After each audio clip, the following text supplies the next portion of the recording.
got some personal stuff that he's got to get taken care of again today, hoping he is going to be back next Wednesday. He did suggest that we might end up having a time change for this to move it from this time to an hour earlier.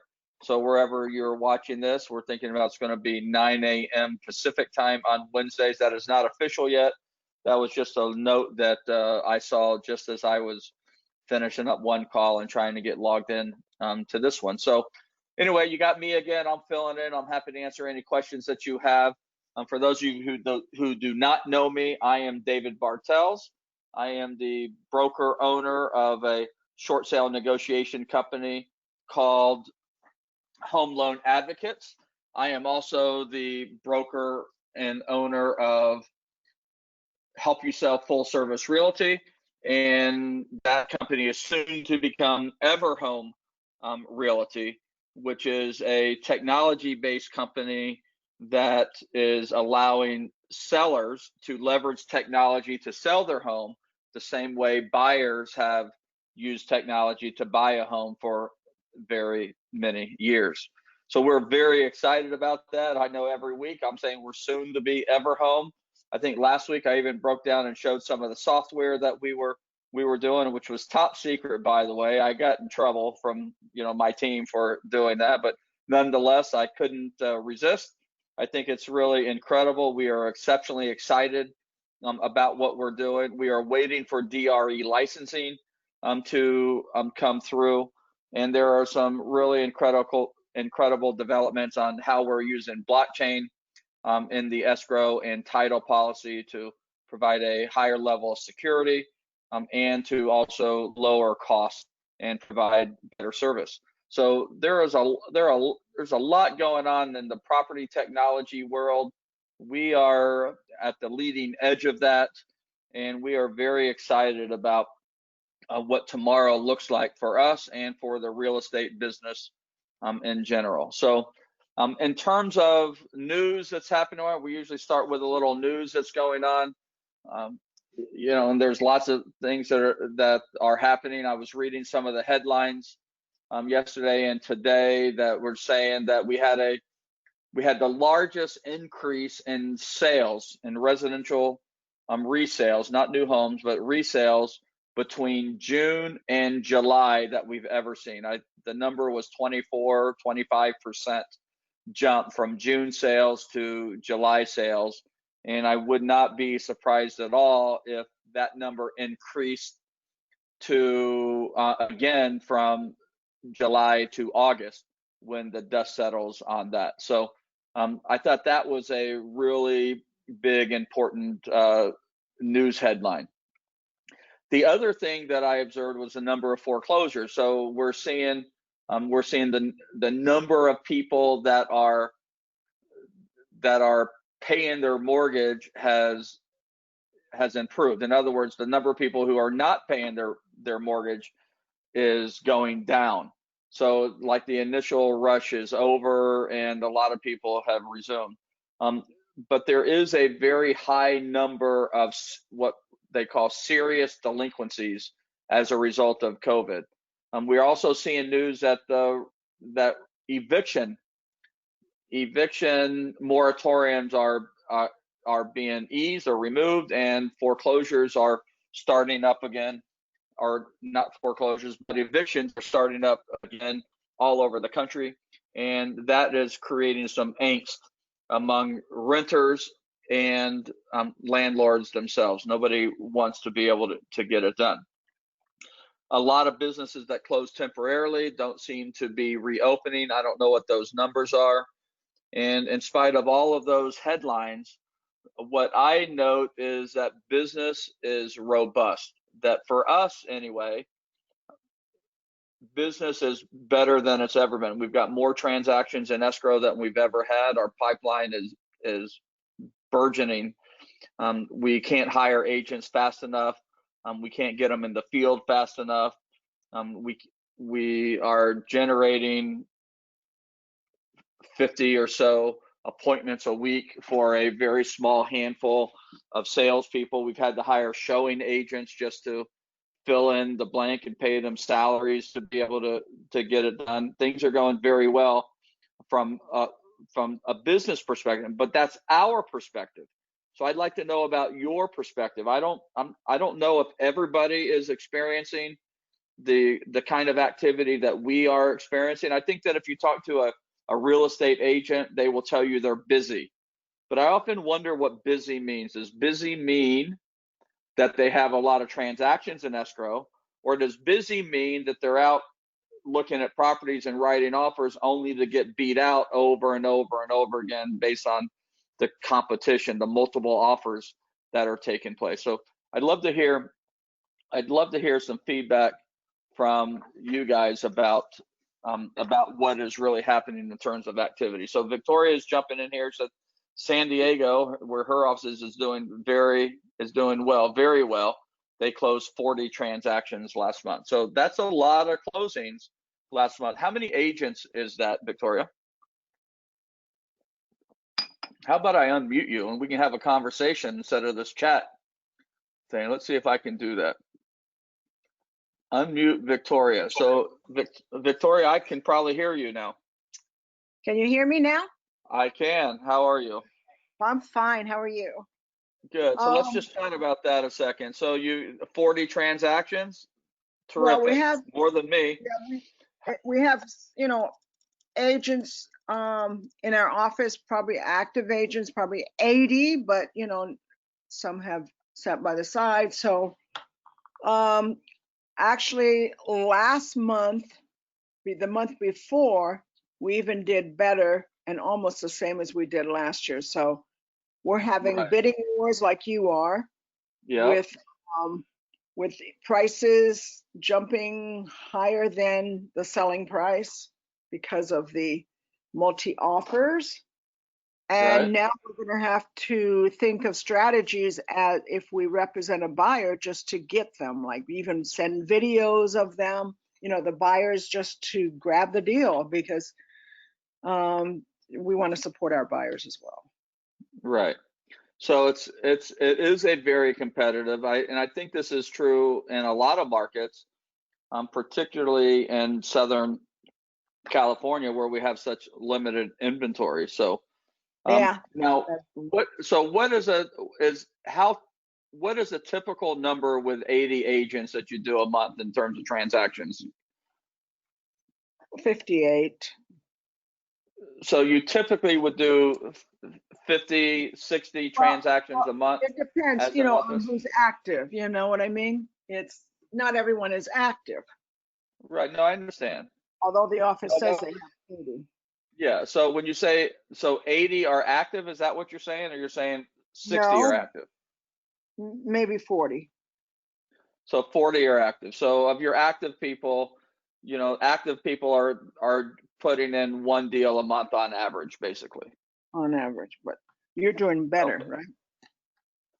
Well, I've got 3 agents and 2 showing agents, and we've been closing some. We're 21 Wow. with 3 agents and 2 assistants. Wow. And two of the agents are, one's me, which is part-time. I haven't made a sales call all week. Okay, and the other one is my transaction coordinator, who I've had to push back out into the field because it's too busy. And I've got some people in training that we're trying to get out and about, and so we continue to look for people, paying them whichever pay plan they want, a salary plus commission, or a straight commission, depending on what they think is best for them. We let them decide. So anyway, that's what we're doing. But I appreciate that feedback. So typically you did 40, which was very well under the circumstances. But typically in August, are you saying you would have done 60 or so? Yeah. Or Yeah. July? Okay, so you're off. So your sales are off, maybe 25-30% from what they normally are. But given what May and June look like, you guys are thrilled at the progress that you're making, the transactions you're doing. Yeah. Okay, got it. Especially since the office was closed. Yeah, exactly. All right, terrific. Thanks so much for the feedback. Okay. All right, let's see what other comments we have popping up here. So we got Sharon saying she's been overloaded with BPOs in the last couple of weeks. In the luxury market, she's done 11. So does that mean there's 11 foreclosures that are taking place? Is that what that means? And you couldn't hear me, and you can now. So Sharon, I'm gonna try to unmute you. Maybe we can just talk about this a second. So Sharon doesn't have audio. Okay. Oh, there you go. Sharon?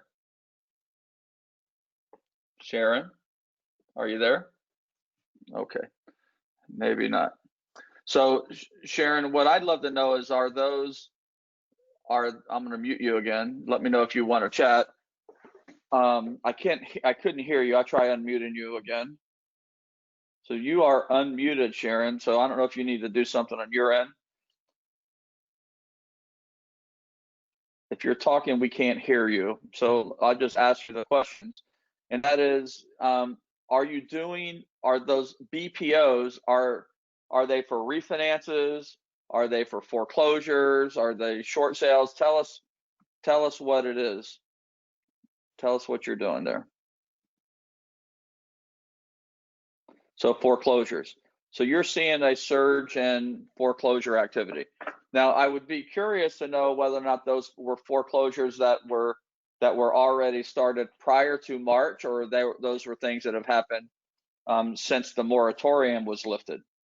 So that's really what I'm trying to figure out. We are seeing a surge in foreclosure starts. The debate that people who like to debate subject around distressed property is really around whether or not that's actually going to result in foreclosures or not. And there's a big question as to whether or not that's actually going to happen. My feeling is that we are going to see a lot of foreclosures, but they're not going to end up going to foreclosure. And so Sharon's jumping back and saying it's since they lifted. So this is a new round of foreclosures in Malibu and Santa Monica. Okay, do you live in those areas, Sharon? If you live in those areas, Sharon, then you and I should be talking, because I need your help. So I'm in Westlake Village, California, covering LA and Ventura County, and I need help. But only call if you want to do 2, 3, 4 transactions a month. So that's kind of where we are. If you're an agent in LA County or Ventura County, and you're interested in a career, even a real estate sales job, salary plus commissions plus stock options plus benefits plus 401k plus health insurance plus no office fees, transaction coordination, all the marketing covered, MLS fees paid. Okay, if that's you, you can reach me at 805-379-3300, 805-379-3300, or you can email me at david@everhome.io, david@everhome.io. I'd love to have a conversation with you and see kind of where that goes. So I really need some experienced agents that really want to do something cool and special. So Sharon, thanks. I hope to hear from you. So she's saying since the pandemic, since everything was lifted. So the question is whether or not we're going to end up having a lot of foreclosures. And so here's the reason I think that we're not. I could be wrong. I'm wrong all the time. But the reason I think that we're not is because of the programs. First of all, the bank, if it's a Fannie or Freddie owned loan, which is 60% of the loans, you're not going to see a surge in foreclosures. They're going to loan modify those loans, or they're going to create a balloon payment at the end of them. They're going to work those things out, and those buyers those owners are probably not going to have to do any kind of repayment plan. They're just going to resume making their mortgage payment. That's especially true if they start doing that right now.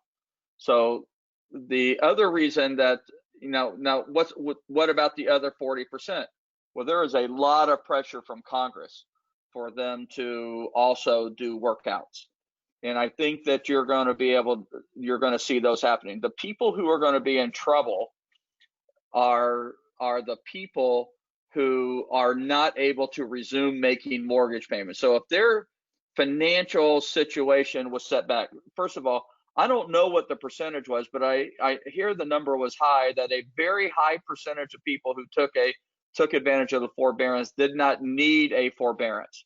They just took it because they could, and they thought that there was going to be a payment holiday. They didn't realize that, they weren't clear that it was going to have to be paid back or not. And, those people ended up going, not making their payment. And they have realized now that the news is out. Some of what I'm saying, has been educating them, and they just resumed making their payments, or they made their back payments and they got going again. So that's why we see foreclosure starts, or forbearances, number of forbearances are down month versus last month, this month versus last month.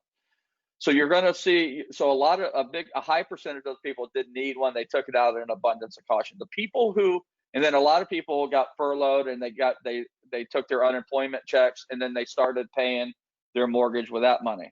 And then there's the people who were furloughed and now they're fully back to work, or they were able to transition into a work at home situation.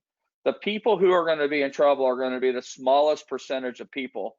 And those are the people who are not able to get back to work. Now, if they have a Fannie Freddie loan, they're going to have a year to get back to work and get their income up anywhere near where it was, so before they have to start resuming payments. And as long as they can do that, they're going to be fine.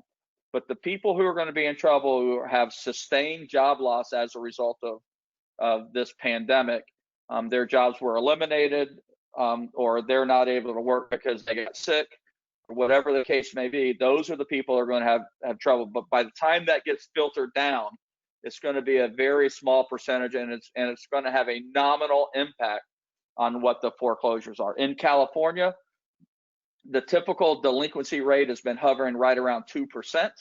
And I would be surprised that in the end, if it nudged that very much one way or another. So just something to think about. I don't even think you asked, but I'm telling you, what my feelings are. So Sharon's agreeing with me. Those people will also have equity and go down the route of foreclosure. So that's the other thing. So the people who are going down foreclosure, now I'm in the short sale business. I love short sales. I hope that you guys find a lot of short sales and you send them to us to process. However, the question is whether or not these are going to be foreclosures or not. First of all, the market right now is at the top of the market where it was in 2008. So the market has virtually come back all the way to 2008. Now you see all this stuff happening. You see all this foreclosures art, and people are confused. Why isn't the market dropping?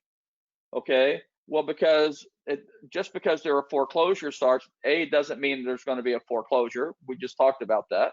And the other thing it means is it doesn't mean that prices are going to go down. What is going to drive prices down, if anything, is going to be the result of a surplus of inventory. The reason that we had the big price drop in 2008, 9, and 10, the reason all that happened was because the foreclosures ended up forcing a lot of people on the market to sell their house, or the banks foreclosed and then they flooded the market with those houses. And B, lenders stopped lending, so buyers weren't able to buy those houses. So when you don't have any buyers and you have a lot of sellers, prices drop. Now, if you look at 2020 and you see where we're at right now, you see all this talk about foreclosures, and people automatically associate foreclosures with lower market values. But foreclosures and market value are not the same. First of all, you have a very limited amount of inventory versus a surplus inventory that you have there, and you have the lowest interest rates that we've ever seen. And you're even seeing lenders starting to demand is so high on the mortgage side that interest rates are being inched up in order to control the flow of mortgages because the banks just have too many applications. And so, like Disney World, or Disneyland, for those of you in California, when Disneyland hits capacity in the park, they raise the price.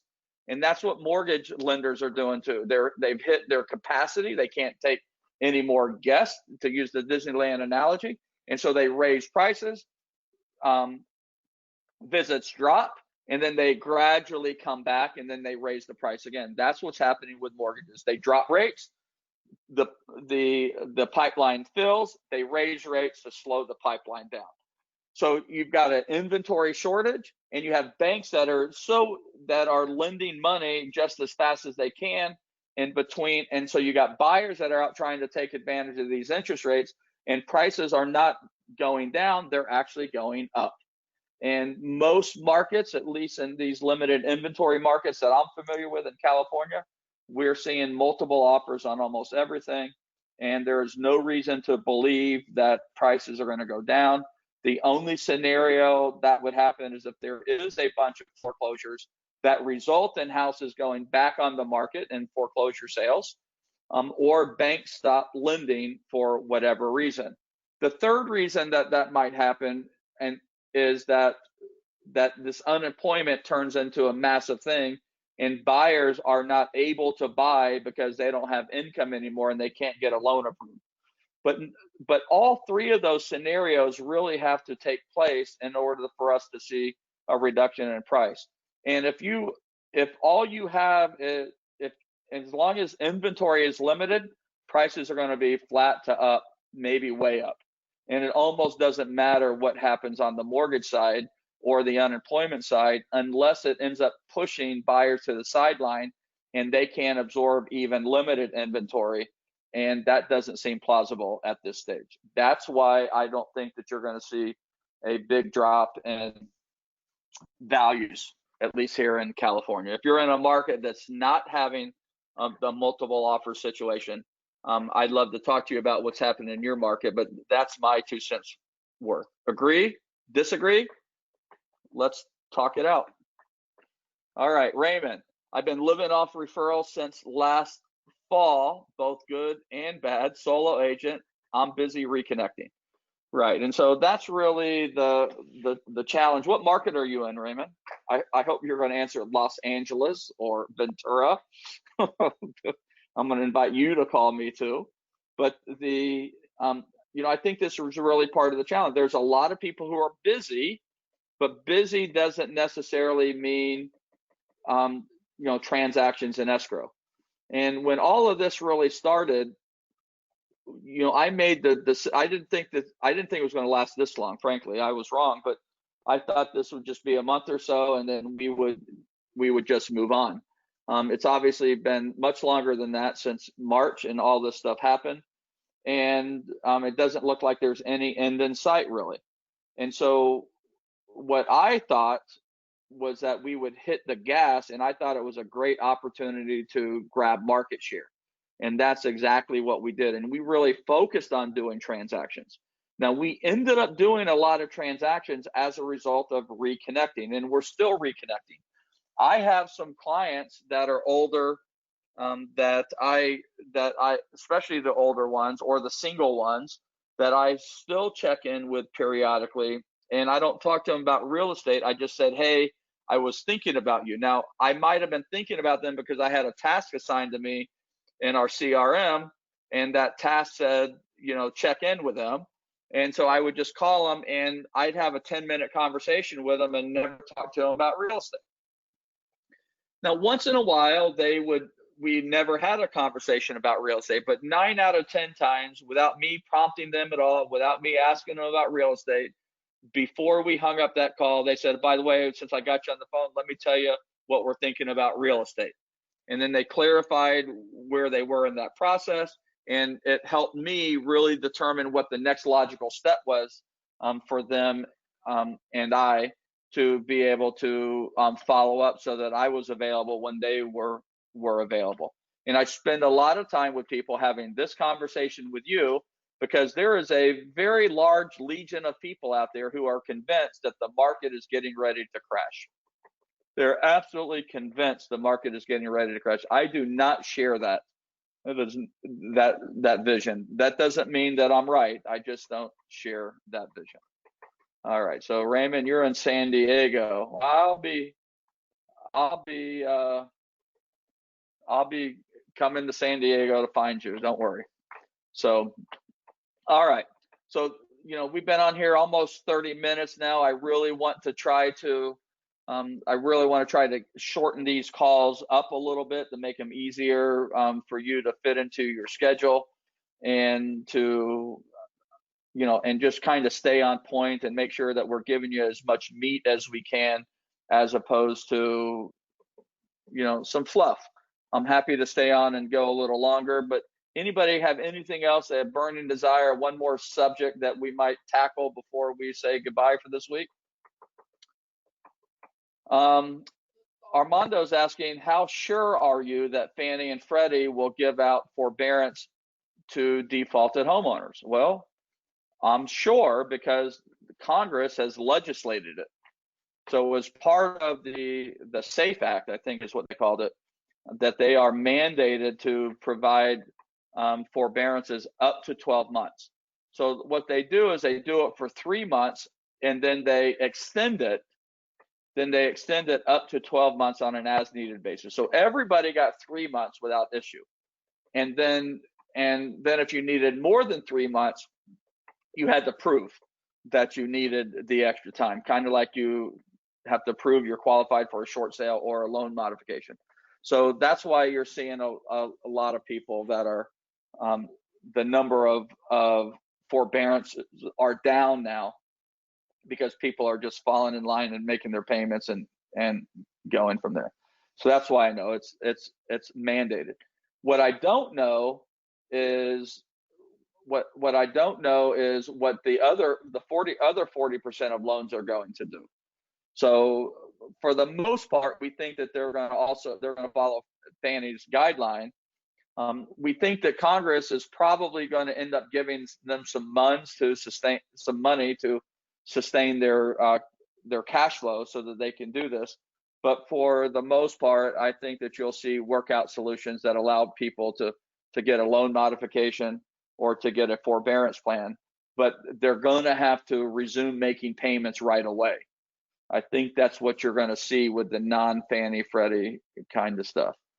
Raymond is asking if tagging is on hold, and the answer is, for me, it's on hold. We are not tagging as long as we have all of these restrictions in place.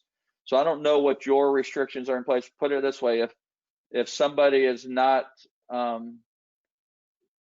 first of all, I don't know how people would respond if I showed up at their door with a mask on. It's like going into the bank with a hoodie, a mask, and sunglasses.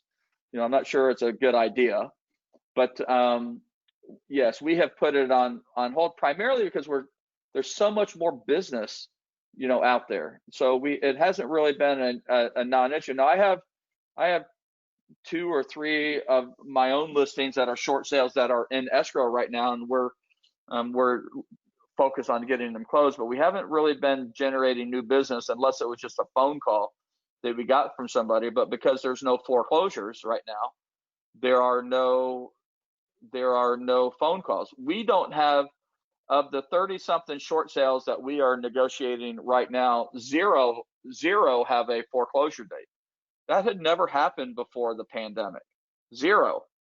So that's why I was curious about where those BPOs were coming from, because we're doing BPOs and we're getting valuations, but those are transactions that were already in escrow. So we are not tagging, and I won't even consider tagging until, put it this way, a good barometer for me would be indoor dining is allowed. So they're allowing dining, but it has to be outdoor. So I want to see a level of restrictions that's removed where indoor dining is allowed. Lisa is saying, I heard there are 8.1 million defaults in California. Have you heard that? That is really high. I have not heard that. Now, that might be 8.1 million people who have entered into a forbearance plan, or who have gone delinquent and are trying to get into some sort of workout plan. But I don't know that that would be considered an actual default. It might be just a missed payment. But I have not seen that number. Defaults are running about 4% right now. Forbearance is running about 4% in California, maybe slightly higher than 4%. What's normal is 1.8%, 2%. And we think that those numbers will reconcile here in the next 3 to 6 months. Whatever is going to happen with foreclosures, I doubt very much we're going to see what it all means until January or February. So that's kind of where we are. So Jane is saying, I moved to a new area where homes are very expensive and find it difficult to break in. Should I work with buyers starting out? For sure. Buyers are much easier than sellers. Buyers oftentimes are sellers. I would totally start with buyers. It's a much easier lead to generate, and there's a lot, and it's easier to create differentiation from that. So absolutely, I recommend that. Jane, what market are you in?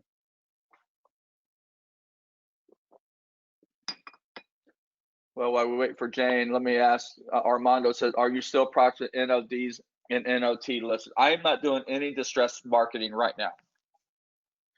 I like the tagging system. That's my preferred way to do it. So we're not tagging, and I'm not doing it any other way. With our new software we're doing, I've been doing a lot of for sale by owner. That's where, of the 21 escrows I have, 12 of them are for sale by owners. And that is what we have been really focused on, using our technology and our for sale with seller program. And this is the program that we're doing now. If you are licensed in the state of California and you want to do all your sales by phone, and I know this is hard for you to believe, but those 12 escrows that we have that are for sale with owners, those were all listed over the phone, listed all over the state of California, and we have never, ever been to the house. We are literally listing those houses, selling those houses over the phone. And if you're interested in that kind of sale where you're sitting at your home in your pajamas, if you want, making calls all day, doing deals, doing listings, negotiating transactions for those sellers, then let's talk. but you have to be California licensed, and you have to be somewhere. Well, you can be anywhere in the world, actually. So if you're interested in doing that on a salary plus commission basis, I'd be happy to have a conversation. I need 3 or 4 people like that right now today to handle the number of appointments that we're getting. So my phone number is, for those of you that want to chat, is 805-379-3300, 805-379-3300, or email david@everhome.io. I'd be happy to do that. So Jane's in Newport Beach, almost where you're down south. So by all means, start with buyers. And Raymond says it sounds tempting. Well, it is. I think it is tempting. It's not the traditional real estate business. It's more like a sales job. It just happens to be real estate. So it's not for everybody. But you're not cold calling. You're working. You're taking hot transfers and callback appointments all day long. So it's not. Somebody asked me, whether or not, what happens if I, do you guys do door knocking? I'm like, I have never ever door knocked on a house. I can't imagine needing a deal so bad that I'm willing to go out and knocking on doors. That's not the way that I want to do business. I like to create an environment where people are calling me. People are getting transferred to me. I don't listen as assertive as I can be sometimes. I'm telling you, this phone can be really heavy. I don't want to pick this phone up and call all day long. I want to be able, I want to have people with conversations who want to have a conversation with me. And if you don't want to have a conversation, if I feel like I'm bothering you when I call you, I'm like, next. Some will, some won't. So what next? And that's where my focus is. And so, so I created lead systems. Right now it's 50 appointments a week. Most of those are for the for sale with seller program. So if you want to know more about that, you can actually go to lowsetfee.com. Lowsetfee.com. There are 2 videos on that website that explain our for sale with seller program. I'd love you to go take a look at it and tell me what you think about our for sale with seller program. That's the program that we're selling by phone, listing houses all over the state of California without ever leaving our house. So, Jane, if you're having trouble breaking in, maybe this phone, maybe this phone sales job might be something for you, salary plus commission, and help you really get going. So that might be something that works for you. So for those of you who want to talk about it, David at everhome.io. And if you haven't already, Victoria's reminded me about last week. I had made a call to action for those of you who are interested in our referrals that we have, our full service referrals outside of Ventura and LA counties. We're doing all referrals for those areas right now. If you want to be on that list, you just have to send me an email, David at everhome.io, and I will put you on the list. And when I have a referral in your area, I will call you and we'll talk about it, and then we'll help you get connected. When I give a referral, generally speaking, the buyer is ready to sign a buyer agency agreement. They've gotten pre-approved with one of our lenders. They're actively participating in the home search, and they want to buy they want to buy a house. And so we really try to qualify them before we hand them off to you to go from there. And we've already engaged with them, and we even know we know what their search engine is based on our tracking that we have on our website. So Victoria, yes, I did get it, and thank you for reminding me to mention that again this week. So that's all we got time for today. Thank you all very much. If you need me, David at everhome.io or 805-379-3300. If you need help with a short sale, you can just give me a call at those same numbers, and we'll be happy to do that. We are still doing short sales. We are still getting them done. In fact, we're finding this the easiest environment to get a short sale done that we have ever seen, because the banks are just really clearing them out. We're getting deals done that we thought were never going to get done. So it's a good time to do that. All right, guys, it's been a real treat. Thanks very much. Hopefully Lee will be back next week, and he'll let you know if we're going to switch the time up to 9 o'clock versus 10 o'clock. Take care. Bye-bye.